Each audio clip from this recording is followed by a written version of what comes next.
आइए आज हम स्टडी करेंगे केमिस्ट्री में आगे प्रतिशत संघटन परसेंटेज कंपोजिशन। अभी तक हम किसी नमूने में उपस्थित कणों की संख्या के बारे में चर्चा कर रहे थे, परंतु कई बार किसी यौगिक में किसी विशेष तत्व के प्रतिशत की जानकारी की आवश्यकता होती है। तो अभी तक हम कणों की संख्या के बारे में चर्चा कर रहे थे, लेकिन अब कुछ ऐसे तत्व हैं जिनमें यौगिक हैं कंपाउंड, जिनमें कुछ तत्व होते हैं जिनके परसेंटेज के बारे में जानकारी की आवश्यकता होती है। जैसे कह रहा है कि मान लीजिए कि आपको कोई अज्ञात या नया यौगिक दिया गया है। आप पहले यह प्रश्न पूछेंगे कि इसका सूत्र क्या है, यानी फार्मूला क्या है, या इसके घटक यानी कंपोनेंट कौन कौन से हैं और वे किस अनुपात में उपस्थित हैं, यानी रेशियो क्या है। ज्ञात यौगिकों के लिए भी इस जानकारी से यह पता लगाने में सहायता मिलती है कि क्या दिए गए नमूने में तत्वों का वही प्रतिशत है जो शुद्ध नमूने में होना चाहिए। दूसरे शब्दों में इन आंकड़ों के विश्लेषण से यह जानने में सहायता मिलती है कि दिया गया नमूना शुद्ध है या नहीं।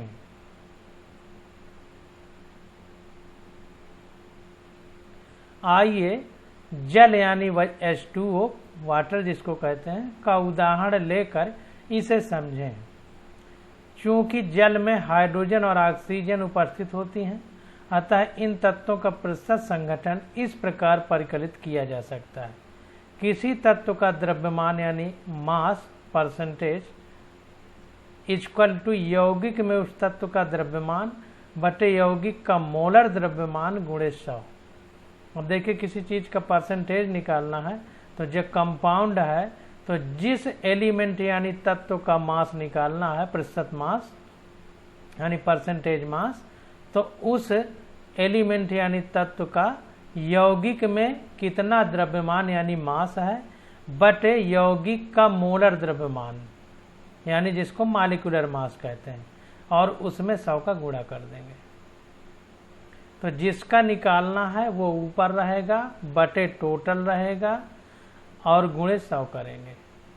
तो जल का मोलर द्रव्यमान H2O होता है तो H का 2 O का 16, तो 16 2 18 यानी 18.02 ग्राम।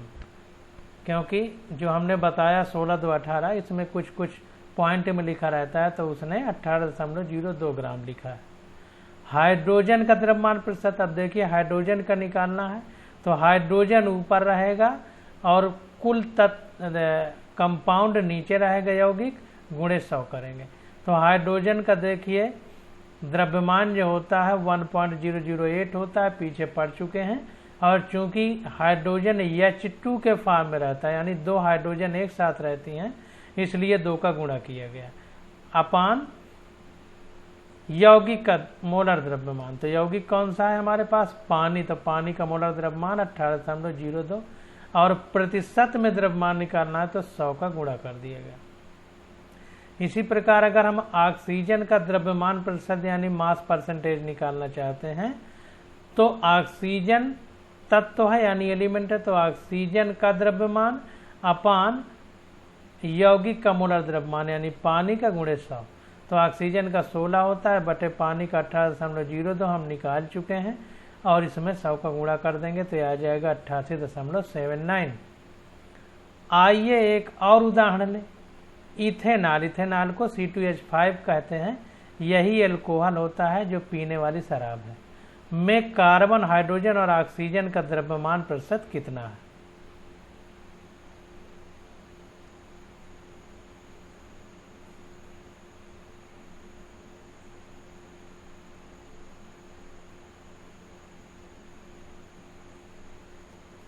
तो इसको देखते हैं, इथेनॉल में कार्बन, हाइड्रोजन और ऑक्सीजन का द्रव्यमान प्रतिशत कितना है।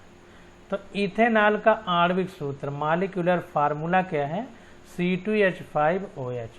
अब इथेनॉल का मोलर द्रव्यमान अगर हम निकालें, मोलर मास तो कितना हो जाएगा 2 × कार्बन का 12 होता है तो 12.01 उसने एक्यूरेट लिखा है, प्लस H 5 है तो 5 इंटू एक हाइड्रोजन का 1.008 होता है, ये 6 गलत लिख दिया है, 5 होना चाहिए। और ऑक्सीजन का, अच्छा हाँ, ये 5 हाइड्रोजन ये है, एक ये हाइड्रोजन, इसलिए 6 का गुणा किया, सही है। प्लस ऑक्सीजन एक है तो 16.00 ग्राम, इसको टोटल जोड़ा गया तो आ गया 46.068 ग्राम। अब कार्बन का द्रव्यमान प्रतिशत यानी कार्बन का मास परसेंटेज, तो हमने बताया कि तत्व का द्रव्यमान ऊपर बटे यौगिक का कुल मोलर द्रव्यमान गुणे 100 कर देंगे। तो हमारे पास कार्बन है तो कार्बन चूंकि 2 है, एक का 12 तो 2 का 24.02 उसने पूरा सही लिखा है, बटे पूरा इथेनॉल का निकाला है 46.068 तो 46.068 हो गया। प्रतिशत निकालना है तो 100 का गुणा कर दिया तो ये आ गया 52.14%। अब देखिए इसी को अगर हम देखें तो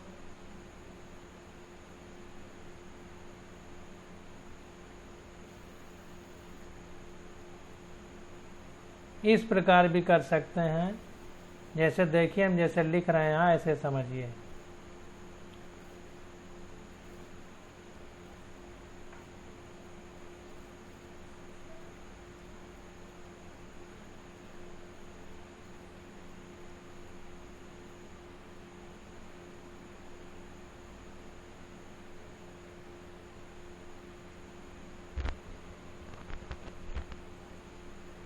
इसमें जैसे पहले हम लोग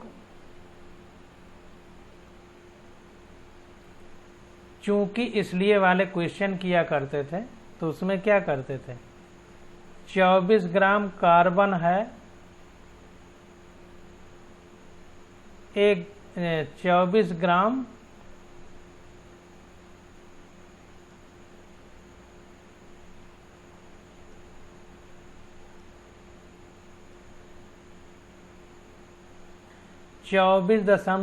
ग्राम कार्बन उपस्थित है कितने में, 46.068 में। 24 ग्राम उपस्थित है 46.068 में, तो 1 ग्राम 24.02 ग्राम बटे 46.068 हो जाएगा। इसलिए 100 ग्राम में तो 24.02 ग्राम बटे 46.068 इंटू 100। तो चूंकि इसलिए से भी हम इसको निकाल सकते हैं जैसा अभी हमने बताया। अब हाइड्रोजन का द्रव्यमान प्रतिशत उसी प्रकार, तो हाइड्रोजन 6 है तो 6.048 हो गया अपान पूरा ये आ जाएगा इथेनॉल का 46.068 इंटू 100 हो जाएगा तो 13.13% आ जाएगा। इसी प्रकार ऑक्सीजन का, तो ऑक्सीजन का द्रव्यमान बटे इथेनॉल का मोलर द्रव्यमान गुणे 100 तो आ गया 34.728%।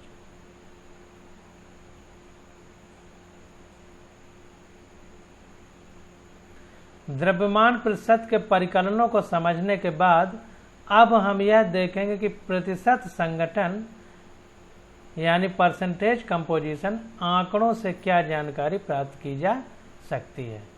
अब मूलानुपाती सूत्र और आणविक सूत्र अभी ऊपर देख लेते हैं थोड़ा।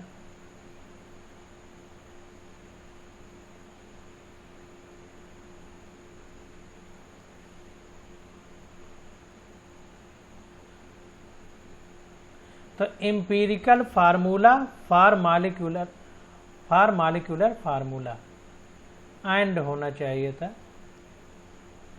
मूलानुपाती सूत्र और आणविक सूत्र यानी empirical formula and molecular formula होना चाहिए।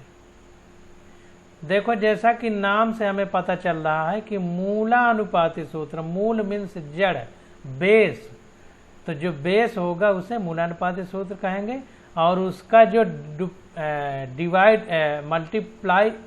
मल्टीप्लिकेशन होगा वो आणविक सूत्र होगा।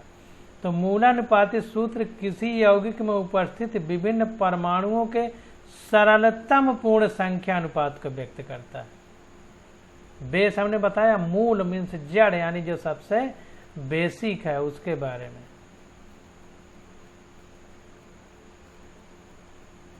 जबकि आणविक सूत्र किसी यौगिक के अणु में उपस्थित विभिन्न प्रकार के परमाणुओं की सही संख्या को दर्शाता है। जो आणविक सूत्र होता है वो उसमें परमाणुओं की सही संख्या को दर्शाएगा। आगे देखते हैं, बहुत अच्छे से समझ में आएगा। यदि किसी यौगिक में उपस्थित सभी तत्वों का, यौगिक मीन्स कंपाउंड में उपस्थित सभी तत्वों यानी एलिमेंट का द्रव्यमान यानी प्रतिशत यानी मास परसेंटेज ज्ञात हो तो उसका मूलानुपाती सूत्र यानी इंपीरिकल फार्मूला निर्धारित किया जा सकता है। तो अगर किसी यौगिक में सभी तत्वों का मास परसेंटेज ज्ञात हो तो उनका इंपीरिकल फार्मूला हम लोग बता सकते हैं। यदि मोलर द्रव्यमान यानी मोलर मास ज्ञात हो तो मूलानुपाती सूत्र से आणविक सूत्र ज्ञात किया जा सकता है। इन चरणों को उदाहरण 1.2 में के द्वारा दर्शाया गया है। अब इसको देख लेते हैं।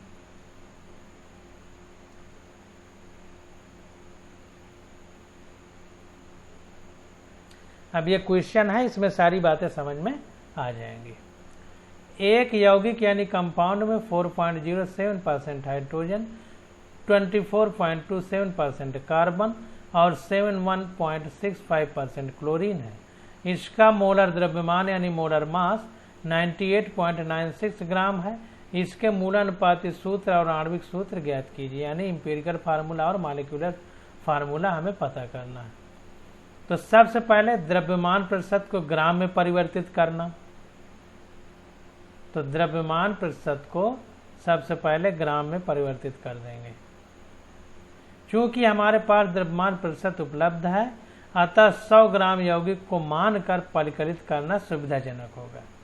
चूंकि हमें द्रव्य देखिए परसेंटेज में दिया गया है, इसको ध्यान देना है कि चूंकि यौगिक हमारे जो है उसमें कंपाउंड जो दिए गए, एलिमेंट जो दिए गए हैं वो परसेंटेज में दिए गए हैं, तो इसीलिए कह रहा है कि द्रव्यमान प्रतिशत को ग्राम में परिवर्तित करना।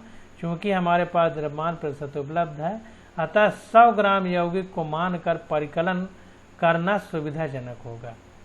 तो 100 ग्राम चूंकि परसेंटेज में दिया है तो ये माना जाएगा कि हाइड्रोजन इतने परसेंट है, कार्बन इतने परसेंट है, क्लोरीन इतने परसेंट है।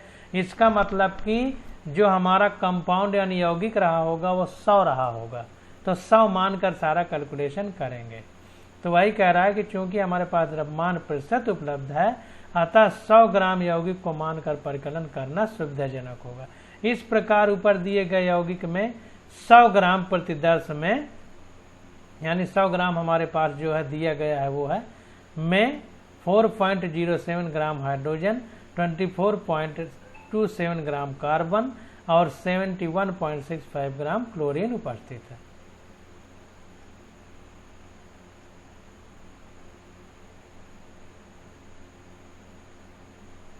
अब देखिए दूसरा चरण देखते हैं। देखिए पीछे प्रतिदर्श वर्ड आया था, उसका मतलब मटेरियल है, मटेरियल। अब दूसरे चरण में क्या है कि प्रत्येक तत्व को मोलों की संख्या में परिवर्तित करना। प्रत्येक तत्व को मोलों की संख्या में परिवर्तित करना दूसरा चरण है। तो ऊपर प्राप्त तत्वों के द्रव्यमानों को क्रमशः उन्हीं तत्वों के परमाणु द्रव्यमान से विभाजित कीजिए, इससे यौगिक में उपस्थित कणों के मोलों की संख्या प्राप्त हो जाएगी। अभी हम पीछे पढ़ चुके थे। n = एक फार्मूला लिख लीजिए, n = W/m।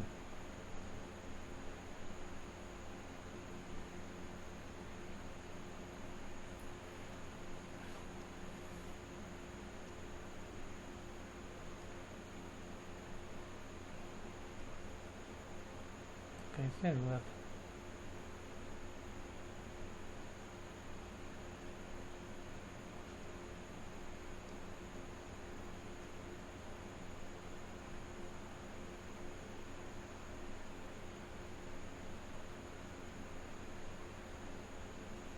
ये फार्मूला याद कर लीजिए, n = W/m, यानी n हमारे मोल में बदलना है। तो द्रव्यमान एलिमेंट का द्रव्यमान बटे या मतलब मोलर द्रव्यमान। तो यहाँ पर देखिए हाइड्रोजन का है तो हाइड्रोजन के मोलों की संख्या, तो हाइड्रोजन का द्रव्यमान बटे मोलर द्रव्यमान। तो हाइड्रोजन के मोलों की संख्या 4.07 ग्राम अपान 1.008 ग्राम, ये मोलर द्रव्यमान होता है हाइड्रोजन का।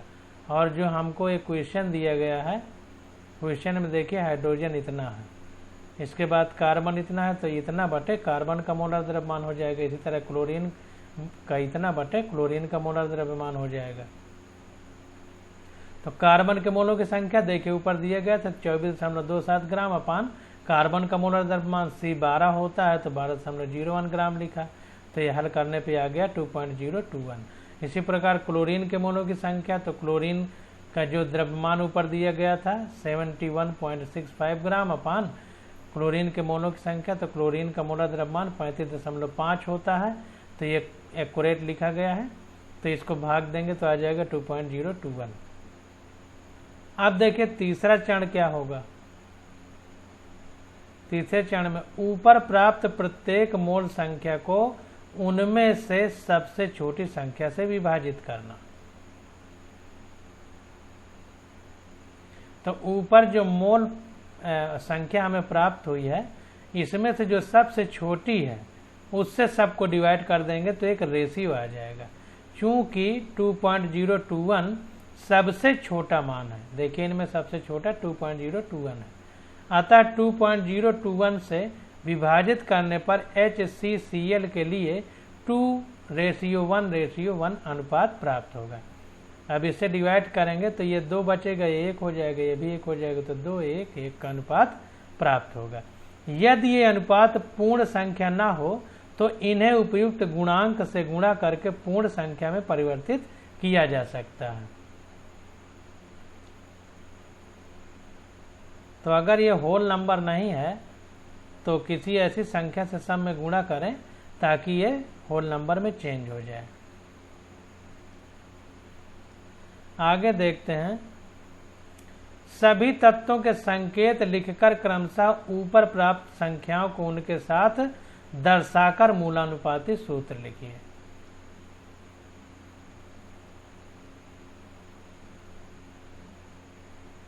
अब ये 2:1:1 का रेशियो हमें प्राप्त हुआ था, तो ऊपर जो दिया गया था HCl, तो वैसे ही लिखेंगे। तो अब चूंकि H पहले नहीं आता है, जब हम ऑर्गेनिक यानी कार्बनिक रसायन पढ़ेंगे तो उसमें समझेंगे। तो H2 है, C1 है, Cl 1 है, तो CH2Cl इसका मूलानुपाती यानी इंपीरिकल फार्मूला हो जाएगा। अब देखिए आणविक सूत्र कैसे लिखा जाएगा, इसको भी समझते हैं। 5वें चरण में आणविक सूत्र लिखना।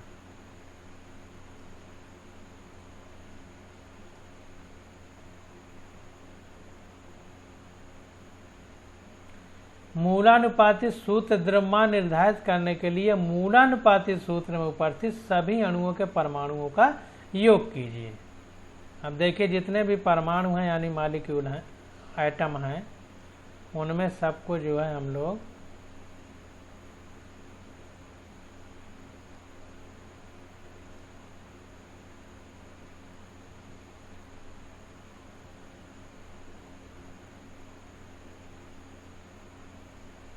जोड़ देंगे।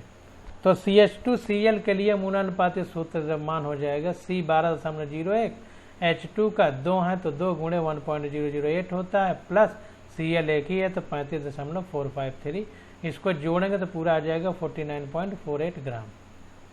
अब आगे क्या करना है, मोलर द्रव्यमान को मूलानुपाती सूत्र द्रव्यमान से विभाजित कीजिए। तो ये जो हमारा मोलर द्रव्यमान प्राप्त हुआ, जो मूलानुपाती सूत्र द्रव्यमान, मोलर द्रव्यमान को मूलानुपाती सूत्र द्रव्यमान से विभाजित कीजिए।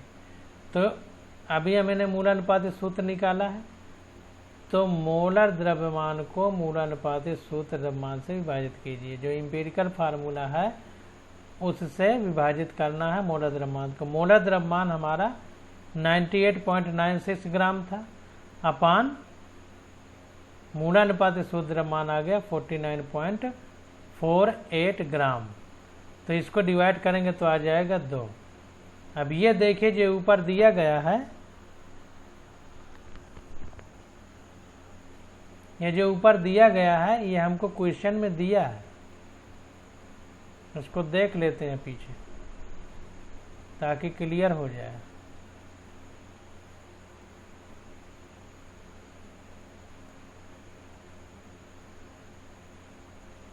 ये देखिए दिया गया,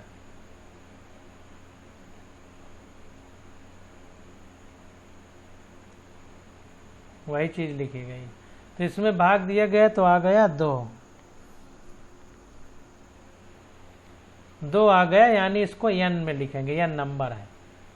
अब मूलानुपाती सूत्र को ऊपर प्राप्त n से गुणा करने पर आणविक सूत्र प्राप्त हो जाएगा। अब यही जो n प्राप्त हुआ है इसी में हम गुणा कर देंगे मूलानुपाती सूत्र यानी एम्पिरिकल फार्मूला में, तो हमको जो है ये प्राप्त हो जाएगा। अतः आणविक सूत्र CH2Cl मिला था तो आणविक सूत्र आ जाएगा, इसमें 2 का गुणा करेंगे तो C2H4Cl2 हो जाएगा। तो यही हमारा मॉलिक्यूलर फार्मूला हो जाएगा और CH2Cl हमारा एम्पिरिकल फार्मूला हो जाएगा। तो इस प्रकार से हम लोग निकालते हैं।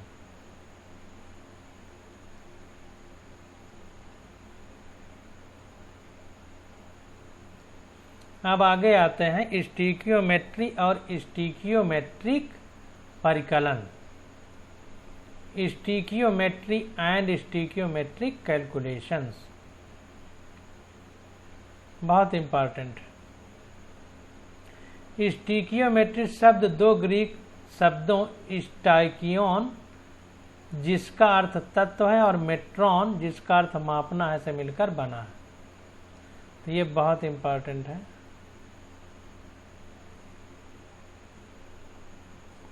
अगर किसी बात में सिर्फ ये पता चल जाए कि उसका मतलब क्या है तो बहुत बड़ी बात है।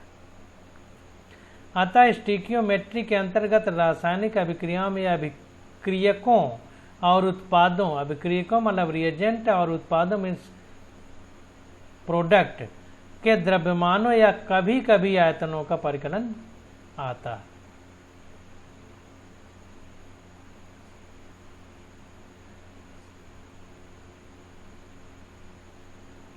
यह समझने से पहले कि किसी रासायनिक अभिक्रिया में किसी अभिक्रिया की कितनी मात्रा की आवश्यकता होगी या कितना उत्पाद प्राप्त होगा, यह जान लें कि किसी दी गई रासायनिक अभिक्रिया के संतुलित रासायनिक समीकरण से क्या जानकारी प्राप्त होती है।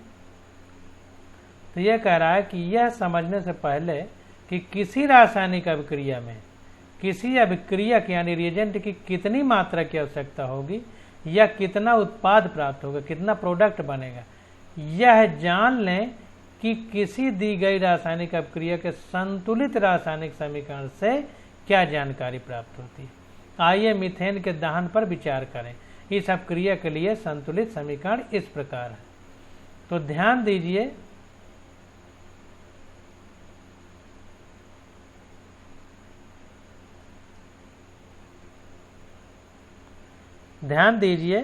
अगर हम किसी चीज को जलाते हैं तो हमेशा वो ऑक्सीजन की उपस्थिति में जलेगा। तो दहन मीन्स इंग्लिश में कंबस्शन कहेंगे। और अगर किसी भी एलिमेंट या कंपाउंड का कंबस्शन करेंगे तो हमेशा ऑक्सीजन की ज़रूरत पड़ेगी और ऑक्सीजन के साथ ही जलाएंगे, बिना ऑक्सीजन के कोई चीज़ नहीं जलती। तो इसलिए देखिए CH4 गैस है, गैस के फॉर्म में लिया और ऑक्सीजन भी हमारी गैस के फॉर्म में इसको जलाया गया और जलाया गया तो कार्बन और हाइड्रोजन है तो हमेशा पानी और कार्बन डाइऑक्साइड बनेगी। इसको ध्यान देना है, बहुत इम्पोर्टेंट।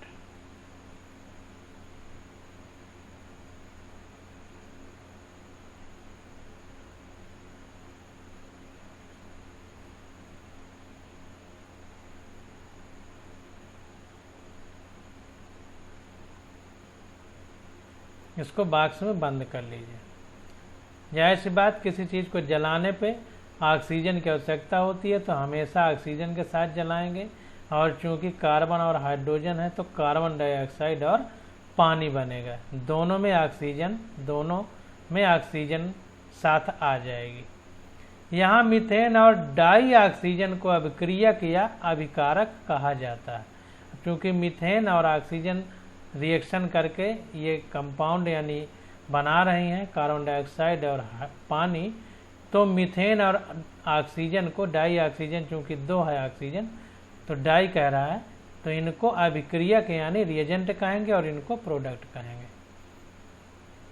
यही कह रहा है कि यहाँ मीथेन और डाइऑक्सीजन को अभिक्रियक या अभिकारक कहा जाता है यानी रिएजेंट, और कार्बन डाइऑक्साइड तथा जल को उत्पाद या प्रोडक्ट कहते हैं। ध्यान दीजिए कि उपरोक्त अभिक्रियक में सभी अभिक्रिया यानी रिएक्शन में सभी अभिक्रियक यानी रिएजेंट और उत्पाद यानी प्रोडक्ट गैसें हैं, और इसे उनके सूत्रों के बाद कोष्ठक में G अक्षर को लिखकर व्यक्त किया जाता है। इसी प्रकार ठोस और द्रवों के लिए यस और एल लिखे थे। Yes means solid, L means liquid. अभी इतनी बार लिखा जाएगा कि आपको ये चीज याद हो जाएगी।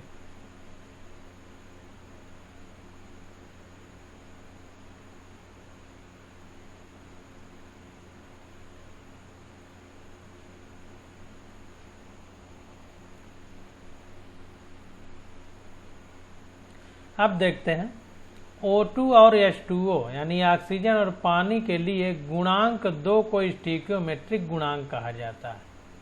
ध्यान दीजिए, यहाँ पर देखिए 2 का गुणा किया गया है पानी और O2 में, ये रिएक्शन को बैलेंस करने के लिए कि ताकि इधर ऑक्सीजन देखिए 2 ऑक्सीजन ये 2 4 हो गई, तो इधर भी 4 रखना है तो 2 का गुणा किया गया। तो इन्हीं गुणांकों को कह रहा है कि स्टीकियोमेट्रिक गुणांक कहा जाता है।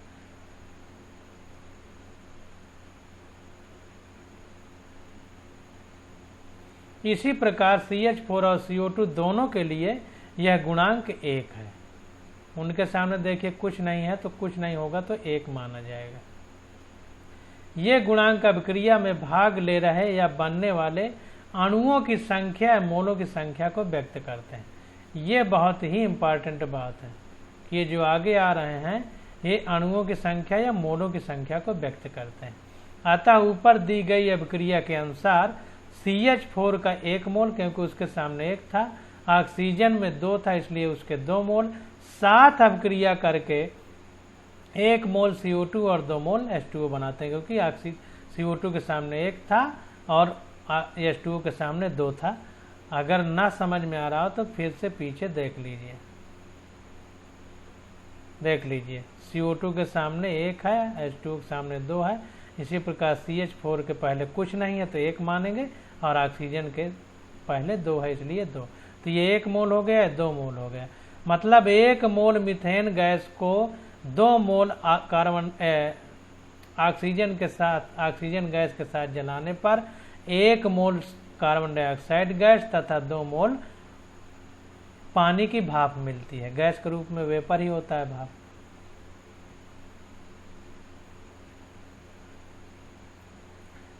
ये हो गया।